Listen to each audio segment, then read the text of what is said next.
So this weekend, I want to approach the scriptures through three themes. The first one is reading minds. The second one is wars and conflicts. And the last one is the goat. So first, reading minds. Our first reading from Wisdom gives us the opportunity to actually read someone's mind.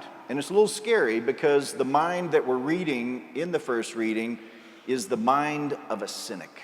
The mind of a person who looks out and sees another person and finds them obnoxious. Now, of course, the challenge is we know that happens to us as well. And sometimes we're reacting to one of two things. Sometimes we see behaviors or habits in another person that irritate us. Like, the person that always feeds the toilet paper through the bottom instead of through the top. It's just annoying, right? It's not quite obnoxious, but maybe that person driving in front of you is the one that's really obnoxious. The one that never uses a blinker, that's completely obnoxious. And of course, what we're seeing sometimes in others is a mirror reflecting back to us some of the habits and behaviors in ourselves that we're not completely pleased with. And so when we see it in another, we react to it in a negative way. That's one possibility. The other is sometimes, like our first reading, we see another person who's actually really, really good. In fact, we have names for them. We call them goody two-shoes or a Boy Scout, because their goodness reveals to us maybe where we don't quite achieve that standard. And it's hard for us. And so, of course, instead of dealing with what's not quite right in us, we go after the other person. And that's what's happening in the first reading. The good person is obnoxious to the cynical mind. It's obnoxious to the sinner. And of course, the reality is we have to come to terms with what's not right in us. Because if we always are focusing out there and finding our unhappiness to be someone else's fault, we will remain unhappy for a very, very long time.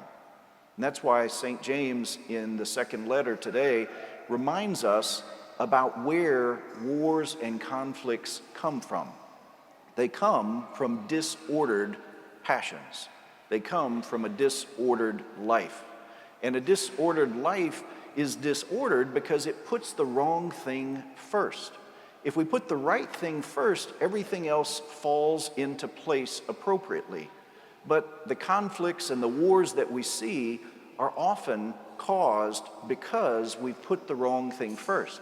And we live in a time right now where it is very scary. It's probably the scariest world situation I can recall in my lifetime. It seems like war is ready to break out all over the world. And that should concern us because if we want to make an impact on it, we can't obviously impact global politics, but we can impact our own ordered life. We can choose the things that ought to be first in our life. And that's where the gospel comes in today. There's a phrase, the GOAT, right? The greatest of all times. In fact, the gym where I work out, one of the trainers has a goat tattooed on his calf. It's really cool. I'm never going to do that, but it's really cool. And greatest of all times is awesome. In athletics, we want people to be the best, right? We even have phrases that we use, like Dale Earnhardt is attributed with the phrase, second place is the first place loser. Or Knute Rockne. Knute Rockne said, show me someone who's a good loser and I'll show you a loser. Our attitudes about sports, about other things, are often indicative of the way that we approach all of life. Now, we use analogies in sports. Even St. Paul uses the analogy in sports. He says, run so as to win the race. But he doesn't say, and trip the other guy. He says, run so as to win the race. But we have to remember, if we're going to order our lives correctly, what the purpose of winning is. It's not self-glorification. The purpose of winning is in order to allow God to be glorified. And that's why when we look at all the things that have been poured into our lives, the many blessings we have, the great gifts that God has bestowed on us, they're not for selfish purposes. And that's why St. James again says that when we think about selfish aggrandizement, we're disordered, we're in the wrong direction. And in the gospel today, Jesus encounters a similar issue. He's walking along with his closest friends, the apostles, and they're discussing something very important. He can tell they're discussing something very important, but they're not talking to him about it. And so he asks them later, what were you talking about? And of course, they were trying to figure out who was the goat. They were trying to figure out who's the greatest of all times. But what's interesting, the one person that was not in the conversation with them was Jesus himself.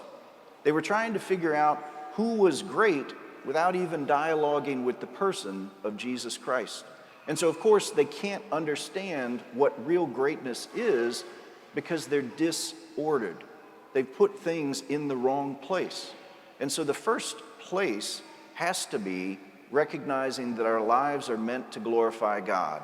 And we should strive for excellence. In fact, our faith tells us to strive for excellence in all things.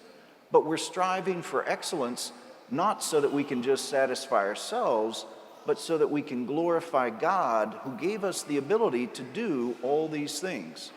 And so the scriptures today really kind of challenge some of our assumptions. Not that we should be slackers, not that we should just do a mediocre job, but that whatever we engage in, whatever we do, ought to be first for the glory of God. We ought to achieve great things. We ought to have great minds and great athletes and great business people. And in all of those things, we should do those great things in order to bring great glory to God.